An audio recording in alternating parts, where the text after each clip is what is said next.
But yeah, I mean, it's even Hey still with. everybody, welcome to Reptales, our Friday night stream all about reptiles. And today we have a very special guest, Blue Dog Aquatics and Reptiles, and his name is Jason, and he has so graciously offered to come on and be our guest, which I'm thrilled.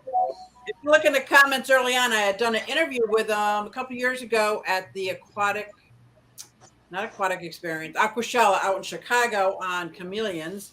And ever since then, I've been obsessed with Blue Dog Aquatics. So you got to check him out. He's got an amazing story.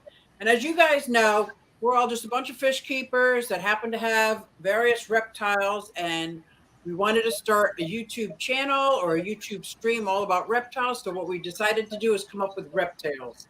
So it's the four of us that host every week. And sometimes we have guests, sometimes we don't. And I hear something in the background. I hope that's not me. Could be. That's odd. It's not me. So welcome everybody. If there are any questions, make sure you put them in the chat with an @ sign. I don't know if I'll see the @ sign. This is so exciting. So first of all, how's the panel? How is everybody? Mike, Bob, Pam, how are you guys doing? Doing good, doing great. How are you? Much better than last week. Much better. My daughter broke both her arms. She's actually a nursing mom, and it's a struggle. It's a struggle. That was such a wonderful introduction, and I was thinking it was for me for a minute, but then you switched to him, and I was like, "Oh, I'm disappointed." Pam, we call you Red Dog. We call you Red Dog. So let me introduce to you the one and only Blue Dog. Hey guys. Jason. Hey guys, my name's James. And I'm the owner of Blue Dog Aquatics and Reptiles. We have two different channels, Blue Dog Aquatics, which covers stuff going on with the store, builds that we do, aquatic fish, reptiles, amphibians, arachnids. And then we also have a new channel, Blue Dog Reptiles, that airs every Friday, and that goes over care guides of animals like these. This is Boo. She is a Ambelope panther chameleon, and she is a female. She's a really pretty girl. Did you say Anthic? Ambelope. Ambelope. What does that mean? It's just the Providence in Madagascar where she's from. Okay. Cool. I do not have any chameleons at this time. Bob, do you have any chameleons? I've got one right now. Just a veiled chameleon. Oh, not just. Very nice, very nice. So how long have you been keeping fish and reptiles? Honestly, I've been keeping fish since I was a kid. The reptiles really came into play after I retired out of the military. Obviously a lot of what we do traveling, I was gone on average 9 months out of the year. And most of what we do isn't easy, and a lot of what we see isn't for everybody. And honestly, with the travels, we got to see some amazing animals like these, and it actually drove my passion into reptiles, because for me, they brought me a lot of peace and a lot of comfort in what we were doing. And when I retired, I was like, well, what do I do with myself now? And it had always been a dream, even as a kid, to own my own exotic store. And so in 2020, we actually started laying the footwork for it. Oh, bad year. Oh, I know. And we actually started with just freshwater shrimp. That was where the store began. And we still to this day have about 88 different species of freshwater fish or shrimp. Okay. And through that, in 2021, we actually launched the announcement of the reptile side. And then the start, I guess it would have been the fall of 2021, we found a building and we put the entire building together in about 3 weeks. Those were some very long days, but we were able to launch in January 15th of 2022. So we are actually coming up on our first anniversary at the store. So that's very exciting for us. Nice. And we couldn't do it without the community and everybody showing their support and their love toward us. That is so awesome. So guys, I know why I put the link in the channel, in the chat for his new channels. So you might be subscribed to his Aquatics and Reptiles, but go ahead and subscribe to his reptile one. I'm sorry, Pam. Go ahead. You're good. I'm just excited. Oh yeah. So when you Yeah. said I just need to hear this story again because it was very moving. It made the hairs on my arms stand up. Why the title Blue Dog? Blue Dog, and we actually did a video on this a while back, but a lot of people think that Blue Dog comes from a dog. Because I mean, you know, you're looking for a blue dog, and I've actually had people come into my store and they're like, "Where's the blue dog at?" And they're like, "There's no blue dog." And blue comes from my time in the service. We actually had a canine, a bomb dog, that was named Blue. Um, there was an insurgent that tried harming a lot of soldiers and with an explosive, and Blue actually grabbed said explosive and ran with it, saving the lives of 20 soldiers, as well as my own. And Blue was killed in action, and for that, I mean, I wouldn't be here without him, and so that's why my channels, my store, everything is named after Blue. That's such an amazing story. Oh my gosh. Wow. So what does your store consist of? Is it like just an online store or do you actually have a storefront? I have a people store. into? I have a storefront in La Vista, Nebraska. We have, so when you walk in, we have some of our chameleons displayed. You've met some of them, and we have obviously all the normal dry good stuff, but then we have a whole selection of freshwater fish and live plants, and then we actually just started doing saltwater here a couple of months ago. The tanks went through their cycling process, and we got them up and going. And we're actually setting up a 137-gallon cube that will be a saltwater reef tank. So that'll be exciting when that's done. And then essentially when you come in, the store is actually split in half. You have the aquatics on the right, and then all the reptiles are on the left. We also have amphibians, and we have arachnids as well. So as of right now, I get that face a lot. I love amphibians. Absolutely love amphibians. But we have such a big display and such a variety. And the store, I mean, even this year, we've remodeled the store 3 or 4 times just to accommodate more space, more. And I mean, you're only talking about a store that's 1,200 square feet. And we have over 80 reptiles, over 40 aquariums, and over 1,200 fish.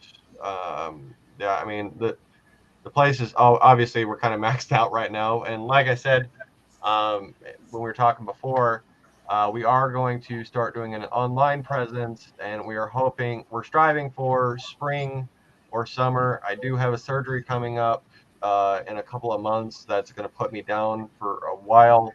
And so we're trying to get a lot of these big projects taken care of and squared away before that happens. Wow. That's a huge undertaking. How many people in your company? Or no? So obviously I'm the owner. I've had a lot of friends that have helped me throughout the year, but haven't exactly worked for me. But I do have 2 part-time employees that one of them handles a lot of the reptile maintenance and feedings and all that. And then my other guy, he takes care of all the saltwater and freshwater tanks. So cool. You don't have any family involved then? My girlfriend does come up. She helps me with the arachnids and all that. And then my daughter loves, man, you should have seen her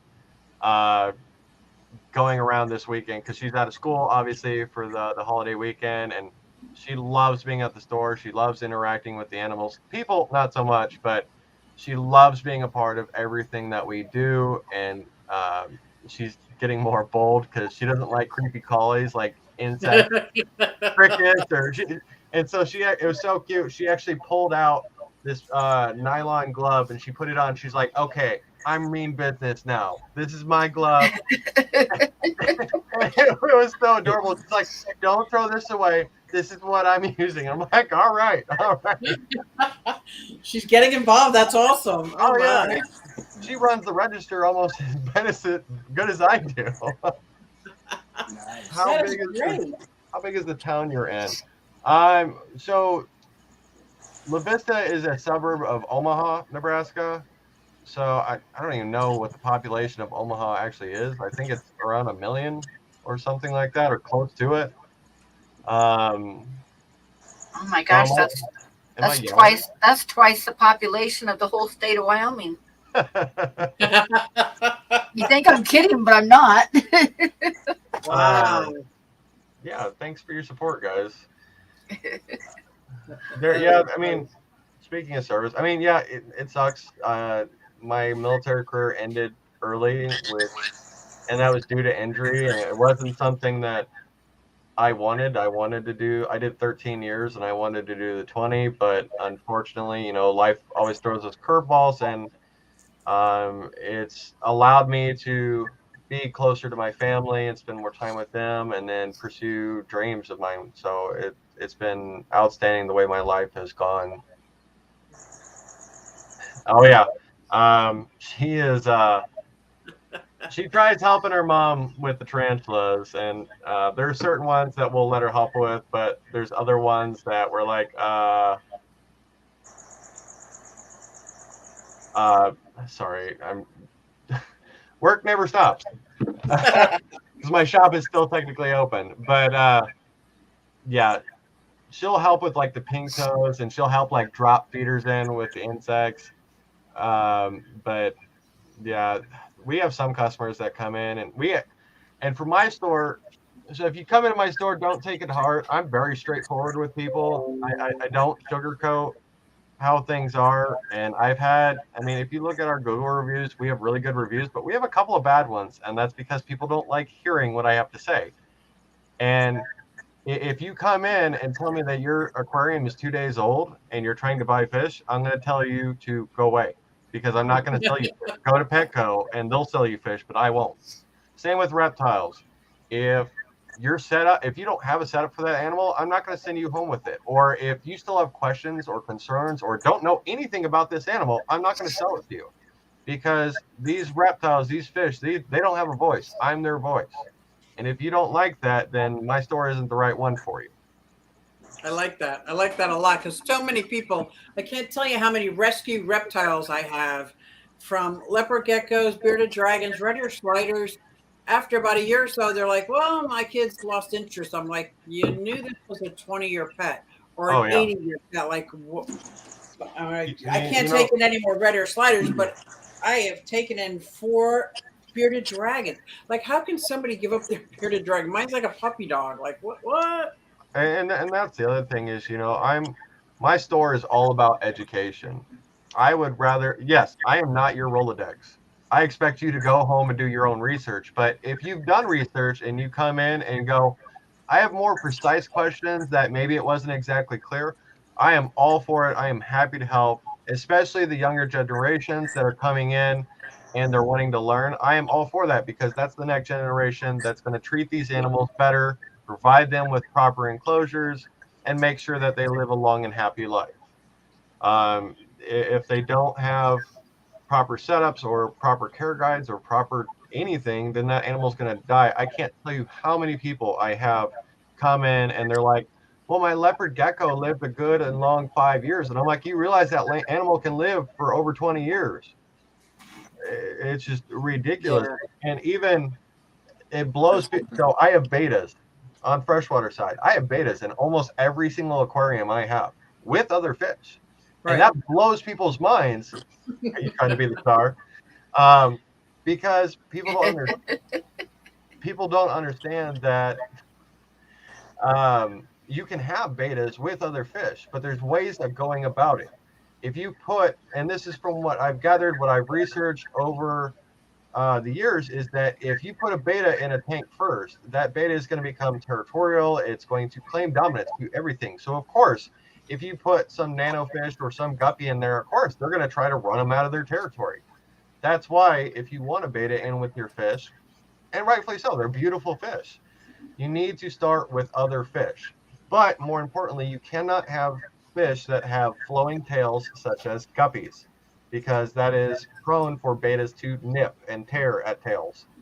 But if you had rasboras, or if you had silver tip tetras, or emperor tetras, or uh, I mean, there's so many different fish, the community fish that you can use and put with them. And then once you have all those fish in that tank, then those fish are going to claim territory to everything in the tank. And then you put the beta in. The beta has nowhere to claim dominance to. So he just goes about, does his thing, and just swims around and leaves everybody alone. And I get so tired of, I will not sell fish. Yes, it is a panther chameleon. This is our female boo. I hate seeing when people come in and their betas only live for 2 months, and that's unacceptable because they want to put them in these bowls, in these vases. And I'm like, do you realize how stressed out that animal? That's why when you go to the big box store, you see those betas and you see how they're not flared up. They're depressed. All their colors are doled out. Studies have actually shown that where are you going? If you put a beta in a minimum of a 20-gallon tank, they live twice as long and they live happier and more fulfilling lives. They need to be in bigger setups, but everybody wants to try to do the nano stuff. And guess what? Nano tanks are for nano fish, not for big fish. Right. Is there a reptile that you would equate to what a beta is in the fish keeping hobby? I would say probably either bearded dragons or leopard geckos are the biggest ones that are, or even crested geckos for that matter.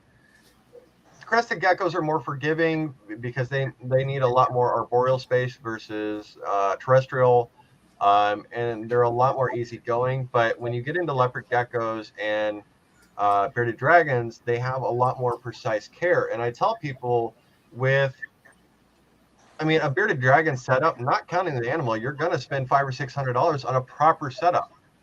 And that's how it shouldn't be. You shouldn't be trying to figure out what's the cheapest way I can keep this animal. Yes, if you buy a baby bearded dragon and put it in a 20-gallon tank, okay, it's going to be fine in there for a little bit as it grows up. But guess what? As it grows up, you need to move it to a 40. And then if you get one of the ones that grows to 24 to 28 inches, you need to move it up to a 75 or a 125. And so you're going to be spending money. We actually had a customer come in today that we sold him one of our more mature bearded dragons. He's 3 years old and he's huge. The gentleman actually went out, actually got a hold of custom cages. They made him a custom 6 foot by 3 foot by 3 foot enclosure. Oh, wow. And he's like, he's living life. And we went through and set him up with the proper UV, the proper basking, because there is a difference in UVs. You have T8s, T5s, T10s. Big difference between them. T8s will not penetrate screens, so they actually have to be inside the enclosure. Now, if you get an animal that climbs, guess what? You're going to be changing bulbs because he's probably going to mess that bulb up. But T5s are equated, T5 high outputs are equated for the top of the screen, but they can only go so far down. Now, if you have an enclosure like a 6 by 3 by 3, a T5 just doesn't equate. It doesn't penetrate deep enough into the enclosure to give the animal a proper UV. A T10 is where that comes into play. And that's because, and you can actually read the studies that if the bottom of your tank's down here, it's going to penetrate all the way down. Whereas, whereas a T5 would only penetrate about halfway in a 3 foot enclosure. People will come in and they want to do the basics with that, and that's not the mentality to think about it. Unfortunately, you can go into Google and that's what they'll tell you, or you go into PetSmart and that's what because that's what they have to sell. Exactly. That's what they'll tell you, and it's really a struggle when people get these animals and they are quite small, and they think they're set for life, and then that as they're growing, things start changing, or their bones get soft, or they start getting lumps. It's like it's heartbreaking. Yep. Now, Do you have any? Go ahead. Do you have any personal pets that you keep like at home? Oh, I have lots. The Boo is one of them. She is one of our personal pets. We have Hot Rod is one of our panther chameleons, and he's a personal, but he stays at the store because he gets a lot more attention, and Yeah. he's gone to Aquashella, and he gets so much publicity. And I think that's the guy I met. Is he a retired breeder? No, you actually met his dad, the captain. Ah. And the captain actually retired last year. And Hot Rod is taking the reins, and we actually have some of Hot Rod's kids that we've been promoting, and we'll actually see next year at the show. Other animals, we have mata turtles. We have a 6,000 gallon koi pond with sarakus, and oh man, so many. And we have bearded dragons and leopards. This is one of our feeding rooms. We keep our female in here because she wasn't playing nice with some of the boys because she could see them. So, sound like Susie's house. How big is your animal room for the reptile side? At the store or in here? At the store. Oh, at the store, it's probably 500 or 600 square feet. It's just reptiles. And do you have like a back door like Brian Barshek does? He's got a back door to all the enclosures on the front's display, or all yours in displays that can be opened from the customer side? All of ours, literally, like, we have it all trimmed out and everything, but we can still open all the enclosures. I wish I had the money that Brian does. I know, right? I love the guy to death, and I wish I could do setups like that, and someday we hope to. But as of right now, because we are a retail store, all of ours are front openings, but we do have locks on all of them to make sure that people keep their fingers out of them. But the biggest difference with us is every one of our enclosures is either bioactive, or it's custom or desert themed bioactive, which that's a thing. People believe that you can only do bioactives on tropical enclosures, but you actually can do bioactives on desert themes. More importantly, bearded dragons. But we want to make sure that every animal, we don't want to be every Tom, Dick, and Harry's normal store where they're on the bare minimum, they're on the carpets. I hate that carpet with a passion. We want these animals to feel safe, because whether they're with us for 2 days or 2 months, we want to make sure that they're relaxed. And yes, you may have to look in the enclosure carefully to see the animal, but guess what? That's how it should be. Let's take chameleons, for example. When you look in a chameleon's enclosure, it should take you a minute to actually find the chameleon. That means that you have a proper setup because the animal feels safe, it feels comfortable. Crested geckos are the same way. You need lots of coverage for them. Leopard geckos need hides. Same with bearded dragons. Tortoises need to be able to burrow. So whatever we do, yes, it may cost me an extra money, but I don't care. I want to make sure that these animals are set up, because I'm under the mentality, and I've been telling people a lot lately, is that if you set up a beautiful enclosure for an animal, people are more likely to replicate that enclosure, because if they see bare bones, well, then they're going to replicate that. But if they see how an animal should be kept, they're more likely to replicate it. And that leads to long and happy lives for animals. That's pretty good. Can you talk a little bit more about the bioactive for the desert?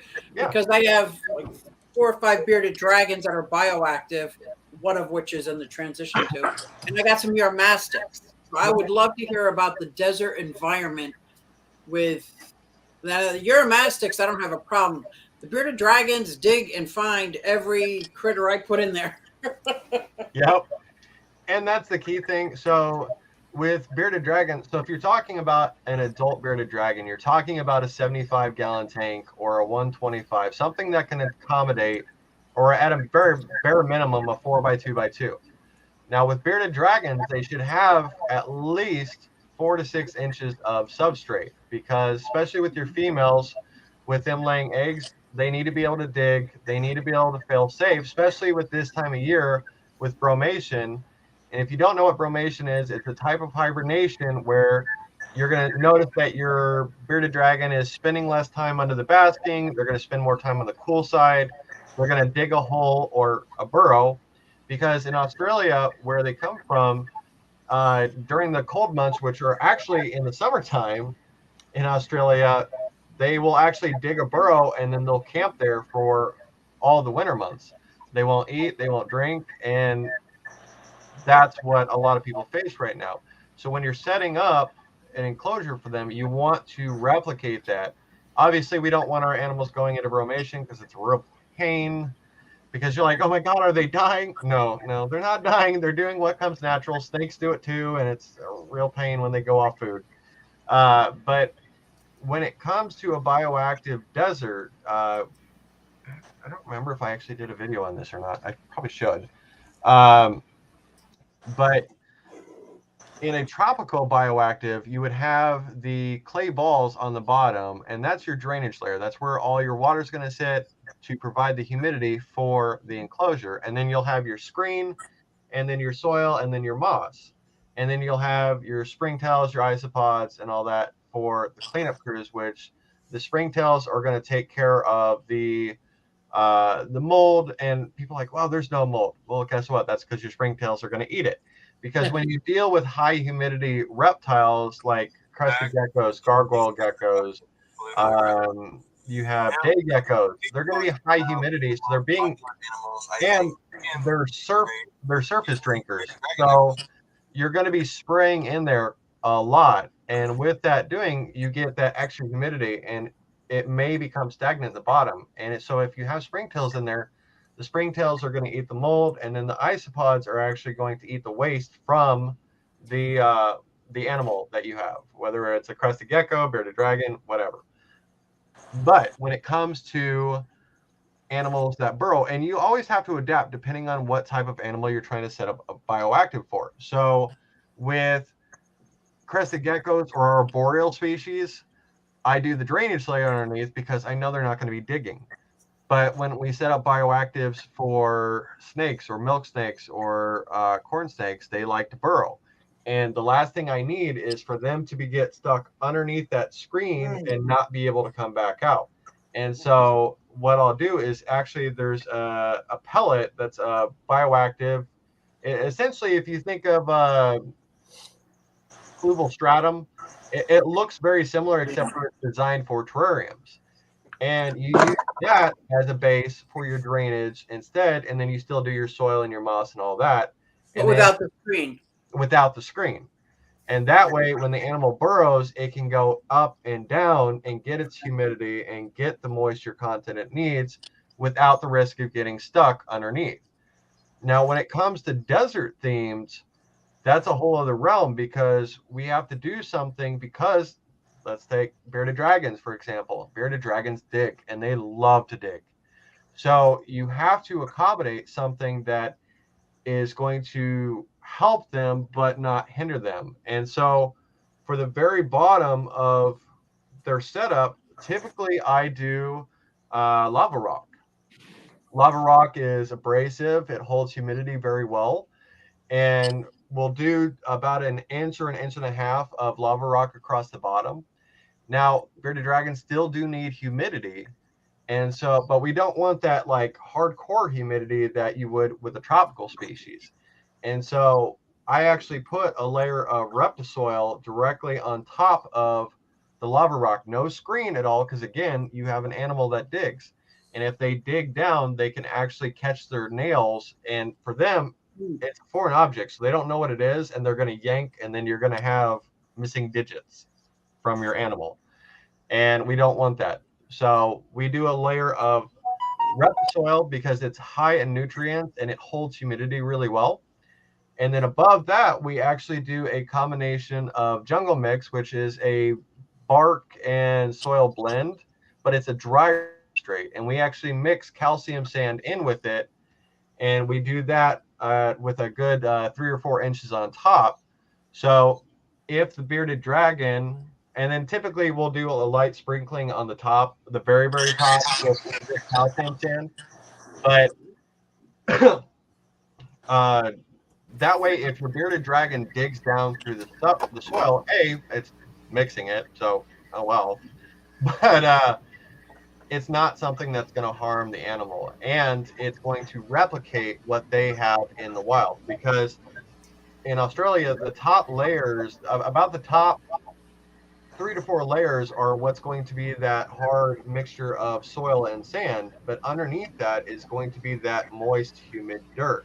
And especially when you have animals that are going through bromation, it's the perfect setup for them, so they can burrow down underneath a piece of cork or underneath a hide or whatever, and it'll replicate their natural environment. Now, when it comes to cleanup crews, you can still provide springtails. You're just going to introduce the springtails down in the lower levels where Like it's by the lava? by the lava rock and the soil on the bottom, because you're still applying water. I typically put water in the desert bioactives about once a week, and I'll put a cup or two just down there to hold that humidity.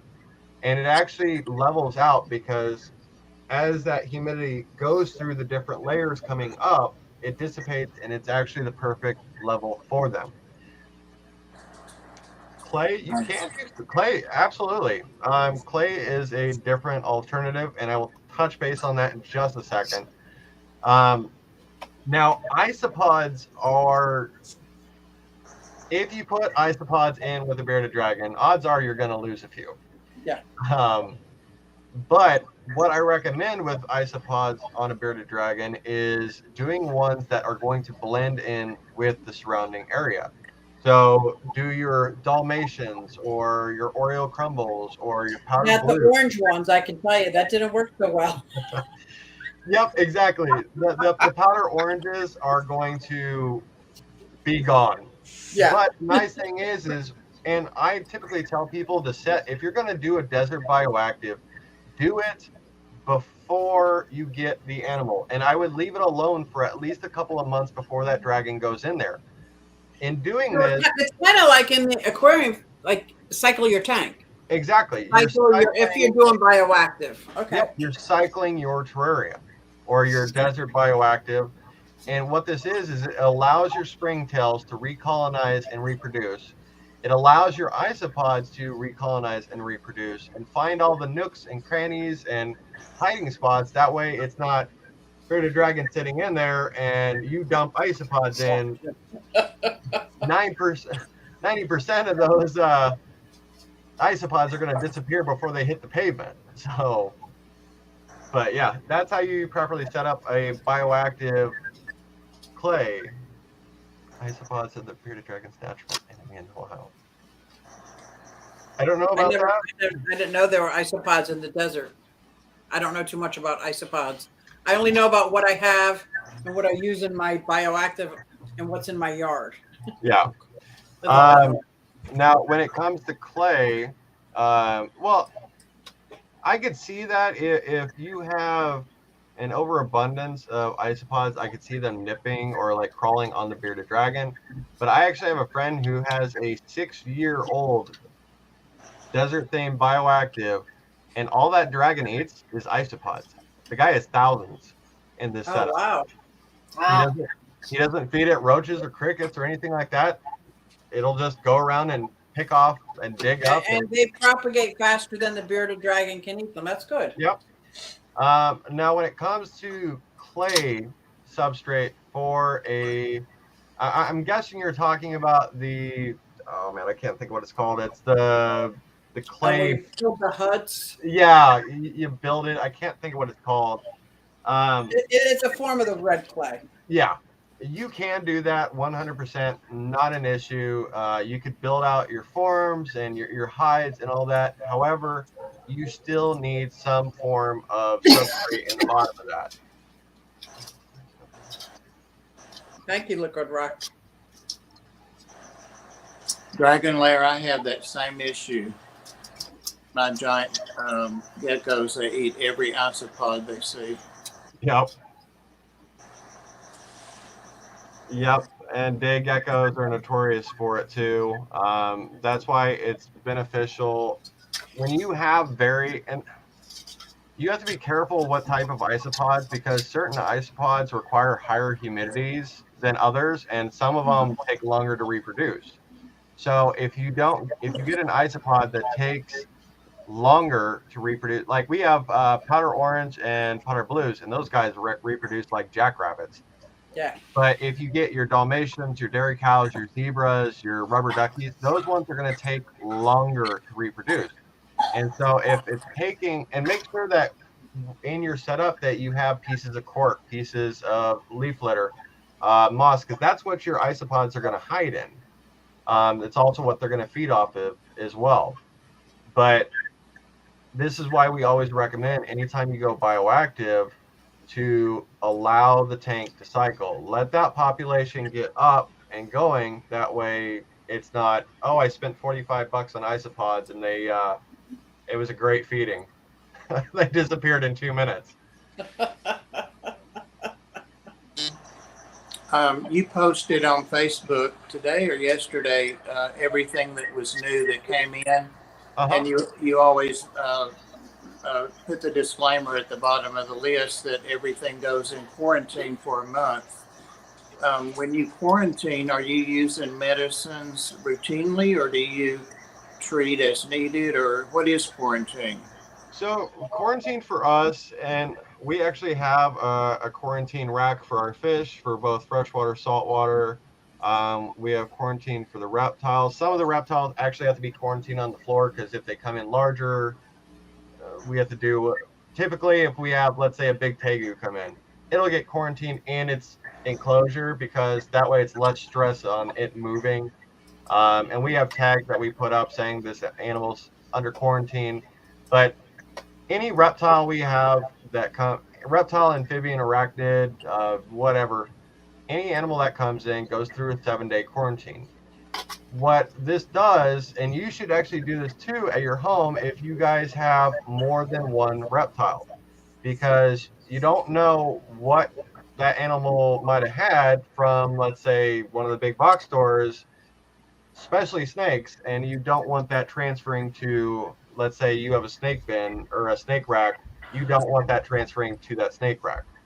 But so we do 7 days of quarantine, and what this does is it allows me to see that the animal is eating properly, drinking properly, and that the animal is going to the bathroom properly. With going to the bathroom, it allows me to look at it. Sorry, my dogs. It allows me to look at the waste, and then it also allows me to look at the urates to tell if the animal is hydrated, if it's not. And that way I can provide everybody the best possible healthy animal that we can.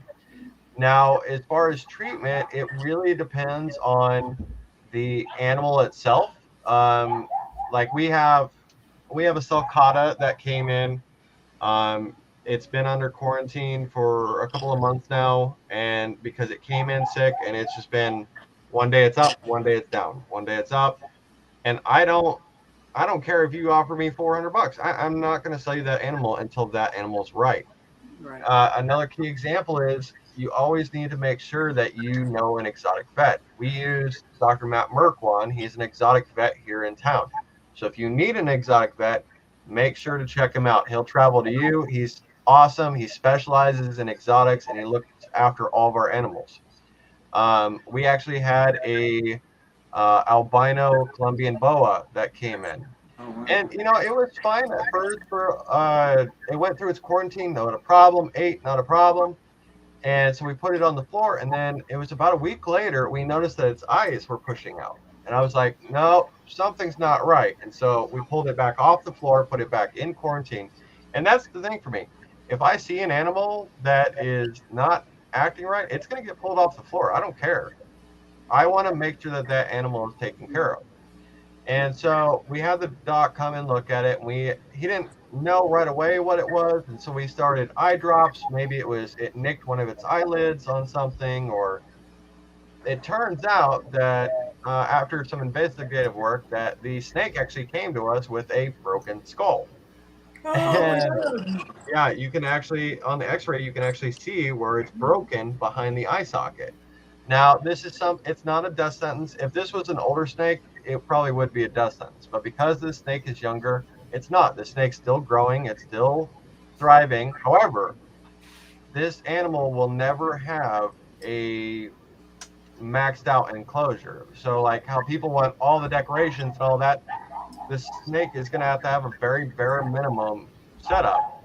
Also, with that, they're also going to have um, so with snakes, typically most people go by weight on what they're eating, or you can tell by see if a snake is this big around, he's probably eating a small rat, and that's the fattest part of the snake. Now, since this snake has, and they actually think that this snake actually broke its skull shortly after birth, and then it healed, and then it re-broke. Oh.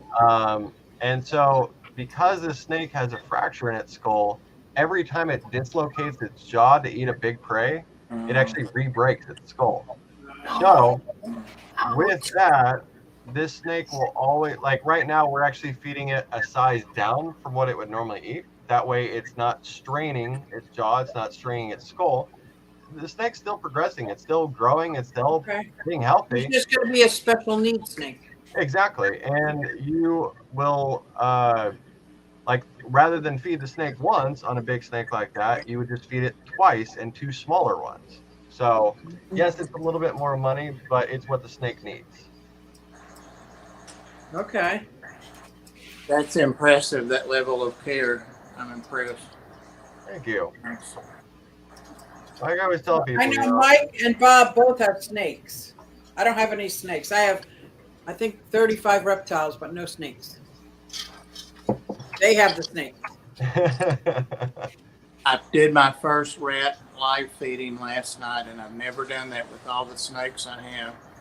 So, but I had to. I got a new Brazilian rainbow boa, big one, and it wasn't going for anything dead. So I put a rat in there, and they said don't leave it in there, overnight. But it made itself a bed, and I said it'll be okay. And sure enough, where it made its bed, the boa was curled up there this morning, stacked up. It was gone. So I guess that's what I'll have to do. Did you videotape that, Bob? Do what? Did you videotape that? No, I started to, but it was so sad because it's a little albino white rat, and it was a small rat. That's what they said it was. I got it, James, off of Underground Reptiles. They had 8 half-price big ones, unsexed. So I don't even know the sex. And I think I got the biggest one they had. It's big. I'm guessing, being as I've dealt with them personally, I would be careful ordering through them. If you're looking for more reptiles, look at Reptiles by Mac or Snakes at Sunset. Both reptile and captive bred animals. Underground Reptiles is notorious for wild caught, and I think that's what that animal is. Somebody else said, well, several people have said that, and so I probably have parasites there, and so I'm watching closely. And it'll definitely have to be treated. Watch for mites and ticks as well. The biggest spots, anytime you deal with mites or ticks on a snake, the places to look are, one, the cloaca is where they're going to camp up at. They're going to camp up. So snakes actually have a fold right underneath their neck. That's where they're going to chill, and then they'll also chill in the eyes themselves of the snakes. But yeah, it's unfortunate. I always preach to people, captive bred is the way to go. And I'm not faulting you at all. I've had some wild caughts in my day. It's just when you deal with wild caught, and they're pretty honest about it. I think they call them field raised, which is wild caught. Field raised means that they brought them in from the wild, put them in a warehouse, which is where they accumulate the mites and the ticks because they sit there for however long, and then they're shipped out. But a lot of wild caught animals that come from farm raised are going to be extremely dehydrated. They're going to be temperamental. They'll probably have parasites, if not ticks or mites. And then, but the biggest thing is just addressing these right when you get the snake, get it on the right path. Being as it is probably a wild caught, it's going to be more likely to have that wild or that live rat instinct. It's something that can be fixed. And the bigger the snake, the longer it takes to get them switched over to frozen thawed. We had a 8 foot coastal carpet python. We actually had her at one of the Aquashella shows, but she came in live, and you could see she had bite marks and scars all over her from the live rats.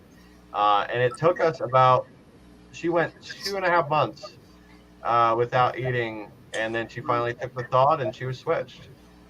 Babies you can typically do in a week or two. They're not terribly hard, but yeah. I don't know the background on them. It said there were 8 of them and that they were 40 to 65 inches, and I definitely got a 65-inch one. And I've never seen the whole snake yet. I think there's about a foot of tail I haven't seen. But I think it's a big female, but it doesn't hiss at me. It doesn't. It's not defensive, and I've been doing some light hook work with it. Somebody recommended that, and it's of course extremely strong. It was amazing how strong it was when I tried to pull it up out of the substrate to get it so I could take a look at it, and just incredibly strong. And a lot of people don't realize Brazilian rainbow boas, they're tropical snakes. They need higher humidity. I'm doing all the stuffs. I'm used to taking care of snakes, so I'm doing the special things. And that's a plus, is that you have experience with snakes, and so it's but it's not dehydrated, and it's certainly not starved. At Dragon Lair, and a couple of people on here have seen it that know their stuff, and it's a gorgeous snake. But awesome. I'm sure I've got parasites. So if you have these mites, what you said your proper protocol, what would that entail? If you let's say you don't have any other reptiles in your house, but you get a pet snake and you see them. So if you have, let's start with if you have other snakes. Okay. You would always, so if you have a snake, let's just take his Brazilian rainbow boa. If that animal came in and you noticed it had mites, keep that thing in a completely different room from all your other snakes. Because once you have a mite infestation, and it doesn't, you don't have to touch the other snake. They literally will jump to you and jump to another snake.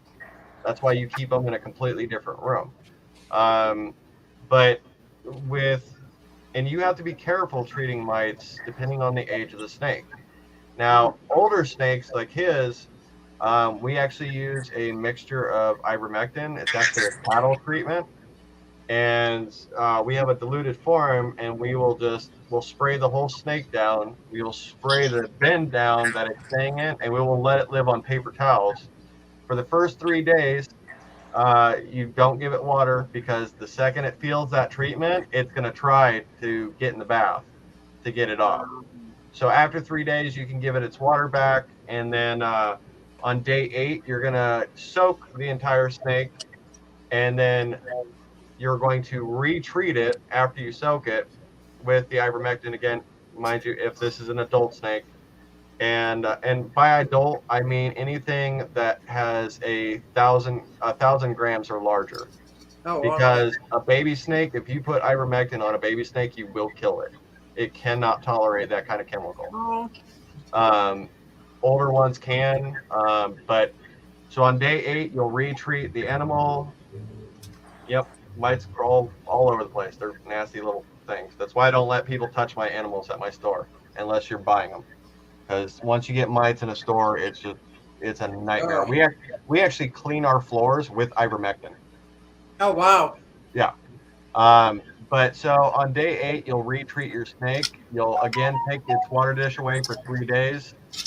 You'll clean out its bin, and you'll be able to see you'll have the black dots all over the paper towel, and you'll see the dead mites. And the reason why we retreat on day 8 is because even if you kill all the parents, well, if they laid babies on the snake, then those babies typically start hatching about day 7.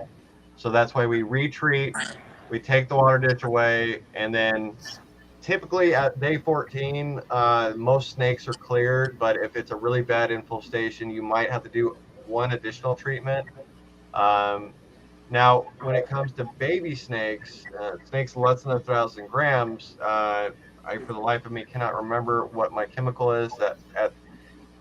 It's like a mite killer or something, but I have it at my store. It's meant for snakes under 1,000 grams. And what you do is you take a cotton ball and you actually pour the chemical on the cotton ball, and then you rub the snake down, its eyes, its face, its vent, everything.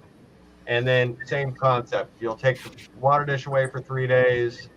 Then you'll give it back, and then you'll soak on day 8, retreat, and then take its water dish away for 3 days. And it's been very successful for that. Make sure if you do have snake racks, I would recommend getting ivermectin as a preventative. And I can share, we use, so on 32 ounces, on a 32 ounce water sprayer, we use 3 milliliters of ivermectin, 6 Dawn dish soap drops, and then obviously fill it up to 32 ounces of water. And that's your spray that you use? Yep, that's the spray we use. You can use that on adult snakes, and you can use it on your enclosures. Is that 1% or 2% ivermectin? It's I don't have it anymore. It'll have a yellow label you can find it at Tractor Supply. The yellow. It'll say cattle treatment on it. But obviously you need to make sure to read the labels very careful, because the bigger the bottles, the more concentrated it is. You can get smaller bottles that actually have diluted. Diluted variations. But we actually, anytime, so like our snake rack that we have, anytime an animal is cleared from quarantine and goes out on the floor, we actually spray the enclosure down with Rescue, and then we'll wipe that out, and then we spray the entire enclosure with the diluted ivermectin, and then I'll flip that drawer upside down, and I won't even wipe it out. I'll let it air dry. You can also use that spray if you have I've seen it where people are like, well, mites are supposed to be prevented, with bioactive enclosures, which is true, because springtails will actually eat mites if the colony is stronger. You need a strong population in order to do that. But if you have a newer population, it's not going to hold up to it. But any enclosure that we have that we strip down or do preventative maintenance, we always do preventatives. Every month, our enclosures get sprayed with diluted ivermectin, and then if we're stripping an enclosure out 100%, we'll actually use rubbing alcohol on the enclosure, and then I use Rescue on top of that, and then I will use the ivermectin, and then I'll let it air dry, or typically I'll turn on the heat lamp and it'll dry out. And then you're safe to, once it dries, you're safe to start redoing that enclosure. So if that enclosure happened to have been bioactive, what do you do with the 5 or 6 inches of substrate? Do you need to get rid of it, or can you still use it? It depends on how bad the infestation is. Typically, you're not going to see too many mites with lizards. A lot of the time you'll see it with like monitors, because they have the more slick skin versus like a bearded dragon. You're not going to typically see mites with, or crested geckos, or even gargoyle geckos. The most common thing is you're going to see it with snakes. If you have a snake that gets on a bioactive that gets mites, take that dilution that I just talked about, take the snake out, obviously treat the snake separate from its enclosure, and then I spray down the enclosure. I'll mix up the substrate, and then 1 cc of ivermectin. Yeah, that works too. In small quantities. But I'll mix the substrate up that way that ivermectin gets in that substrate, and then I'll actually quarantine that tank, and I spray the preventative all around that tank, around the outside, and all that to keep it isolated. And then you'll, just like your essentially the 2 weeks that you're quarantining your snake, you're going to quarantine that tank the same way. Can mites swim? Because when I had the poison dart frogs and I had the fruitless flies, you know what I meant. And I had them in their containers marked and dated. I remember keeping them in like a 1/4 inch of water in case they went too long and mites developed, they wouldn't be able to get out. Now, whether that was just a waste of time, I don't remember. I honestly don't have an answer for you there. I don't know if they can swim. I know when you look at a bioactive enclosure and we actually have one at the store right now, one of our amphibian tanks, if your springtail colony is strong, you can actually see it on top of your soil. That's because there's so many in the soil that they're actually starting to come up, and they'll jump around and they'll jump in the water dishes and all that. That's a good, healthy tank. Isopods are the same way. You should be able to pick up any piece of wood, any piece of moss, or anything like that, and find isopods. Awesome. What about mites? You're not going to see them on substrate and stuff. And you're going to find, so mites are going to be drawn to the humidity, and so typically you'll find them in, let's take my phone for example. If this is the front of your tank, you're going to find them typically on the corners and the edges of the tank. Something about the silicone is what they're drawn to, and I've noticed that they like to hang out there. But that's great. Yeah, I mean, you're gonna find them along the edges.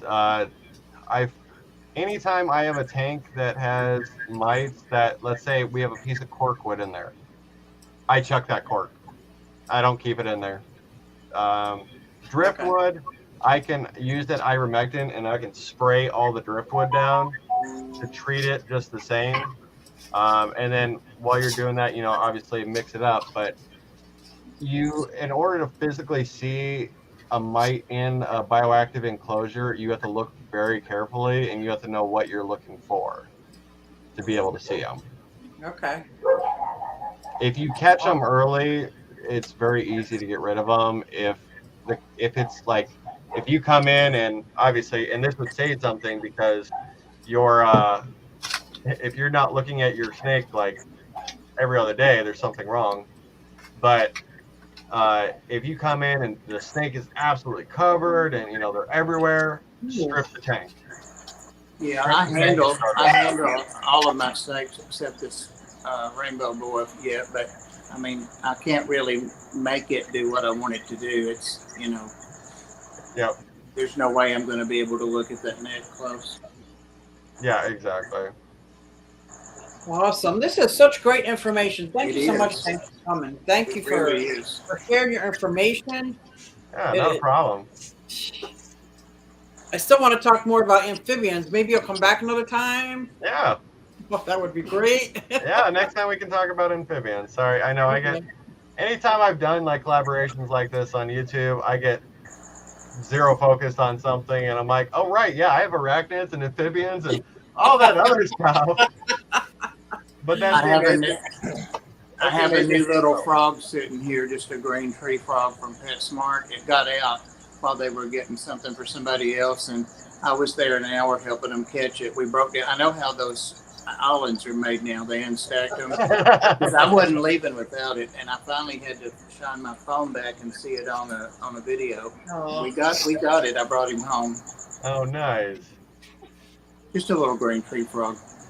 Yeah, I got some fire belly toads I've had for about 7 or 8 years now, and I got the Australian tree frog who barks like a dog, and I just love that. I got a tomato frog that's like big and fat and doesn't ever move. I don't know how he eats. He never moves. Oh no, they wait for the food to come to them.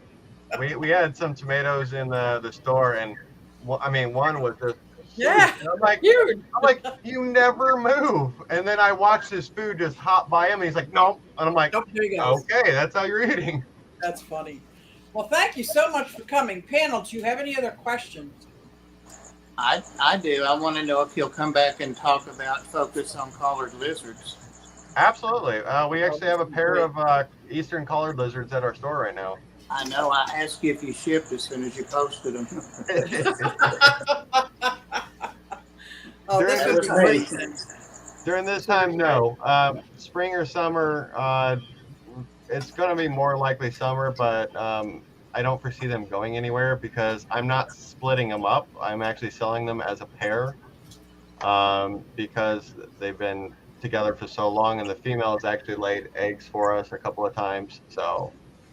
Oh, wait! You told me you just had one male, so these are new since I asked a couple weeks ago. We have the one male and the one female. Oh, okay. And if somebody wanted to buy them, and you would meet them at a show or something with them? Possibility. I mean, I could always do that. I'm just saying out loud. So Bob has his obsession can continue. Oh man, I'll tell you what. The last Aqua Show in Chicago, we brought some of our bioactive setups with frogs and everything, and I was trying to sell the animals in the enclosures, but yet the enclosures were what people wanted. And I'm like, and honestly, I've had so many people come into my store and they want to buy tanks straight off my shelf because they're established tanks, they're beautiful tanks. Yeah. And I'm back off, Susie. Back off. Yeah. Back off. Yep. Oh, this is great. Okay. Well, Thank you're going to you so come much. back. That's good because we got so much more to talk about. Guys, if you haven't checked out his new YouTube channel that focuses on reptiles, the link is in the chat. He's also got his Blue Dogs Aquatics. You got a Facebook. You got a store. What else you got going on, James? We have Instagram. We have. I don't really mess with my Twitter or Reddit. It's funny because I sign them up, but I never use them. Yeah, I signed up for Twitter, never used it. So. Oh no, no. The main ones we have. So every Monday we bring new YouTube videos on Blue Dog Aquatics, and then we bring shorts throughout the week. And then on our Blue Dog Reptiles channel, which focuses on the care guides to all different types of reptiles. And if there is a reptile that you want to see or a care guide on, let us know, and we'll be sure to do that for you.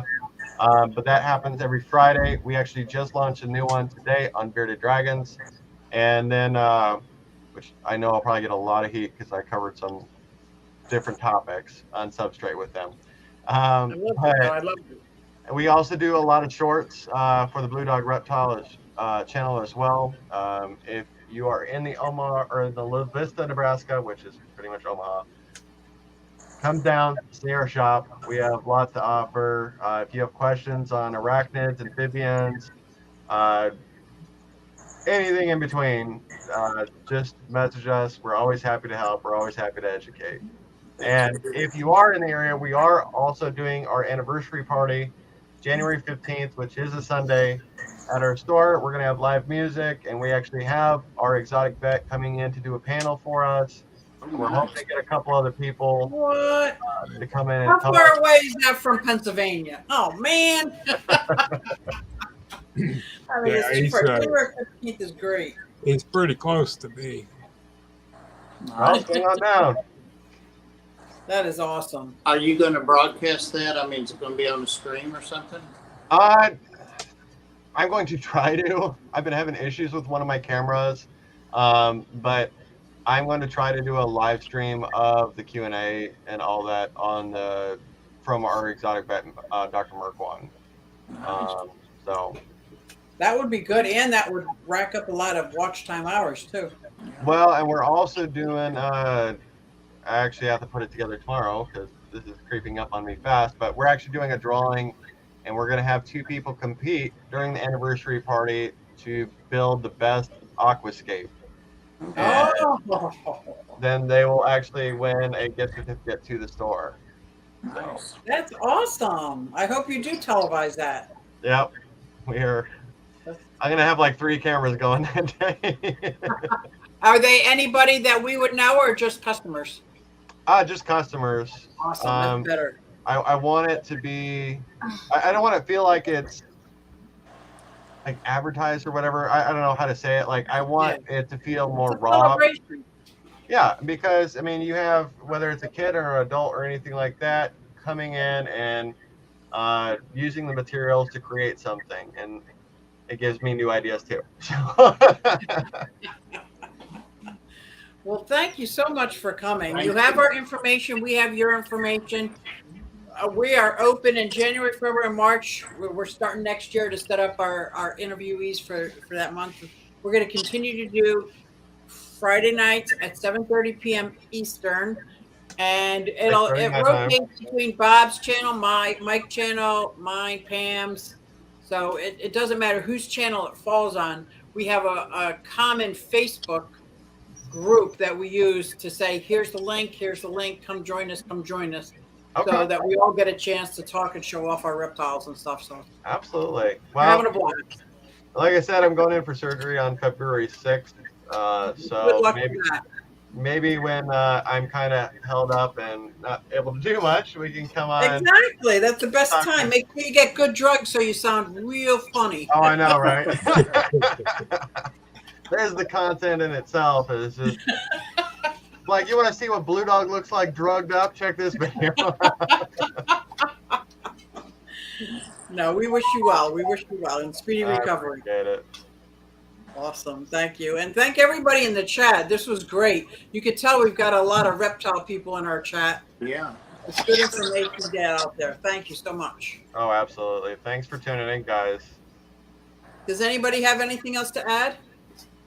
I'm dying to know what his dogs are, but I don't want to keep going and going. But what kind of dogs you got? So we have 4 dogs, 20 chickens. So our 4 dogs, we have a pit. Her name's Mocha. We have 2 pugs. One's Honey, the other one's Louie. They're male and female. And then we have my old boy, who I'm sure you heard earlier, is my shepherd. And his name's Bubba. I just got a chug from the shelter I volunteer at. Oh, that's awesome. Ah, he's cute. Is he cute? That's too much. All right. Well, until we meet again, thank you very much, James. And we'll be following you on Facebook and YouTube and look forward to everything else. Thanks, everybody, for coming out, and see you next Friday night. Thank you. Sounds good, guys. Thanks, Susie. Thanks.